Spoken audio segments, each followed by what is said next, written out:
Hello guys, good morning. Ngayon guys, nagluto ako ng pagkain ko. Yung ginawa ko lang is yung ito guys, pakita ko. Ayan guys, nagisa lang ako ng ng chicken breast. Ginisa ko sa bawang, sibuyas. Tapos nilagyan ko ng kunting soy sauce, tapos oyster sauce, tapos kunting tubig lang, tapos salt and pepper. Yan. Tapos naghiwa ako ng carrots na maliliit, ayan, maninipis, ayan, at saka green bell pepper. So yun. Tapos nilagyan ko ng dalawang itlog. So ito guys yung ito yung pagkain ko. Iwas nga ako sa sa kanin. Tapos dagdag ako ng saging. Kasi pwede rin yung saging sa isang araw is dalawa lang yung pwede. Pag sobra sa dalawa, naman, pangit kasi matamis nga yung kwan. Pero kung dalawa lang, okay lang. So yun guys, wala talaga tayong kanin. So okay lang yun kasi kwan mo naman, masustansya naman yung kinakain natin. Tapos mamaya luto ulit ako ng kwan.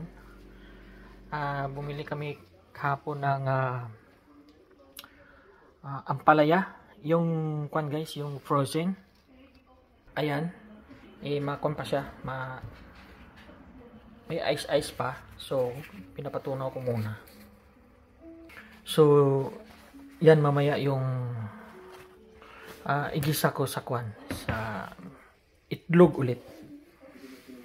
Para yun, para puro tayo kwan gulay, ulam gulay, ganyan.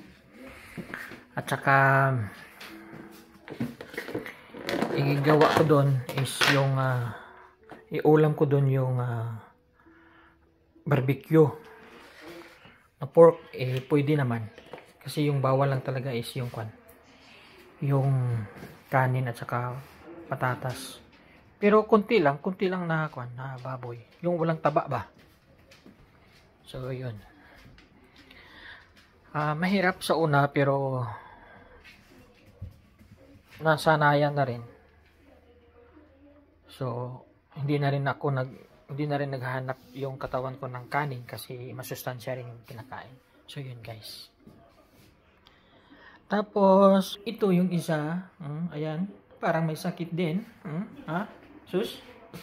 Aba, parang may sakit din. May sakit ka rin? Aba, parang may sakit din So yun guys, thank you for watching. Sana hindi kayo magsawa sa amin. God bless. At saka, kwan guys, pwede ba kayo mag-kwan? Kung pwede lang mag-comment sa baba kung halimbawa yung dapat yung ang ibig sabihin yung pwede talagang kainin para sa mga diabetes ba, para madagdagan naman yung mga gagawin kong pagkain para sa kagayang kong may diabetes. Yun. So yun lang guys, thank you for watching. God bless.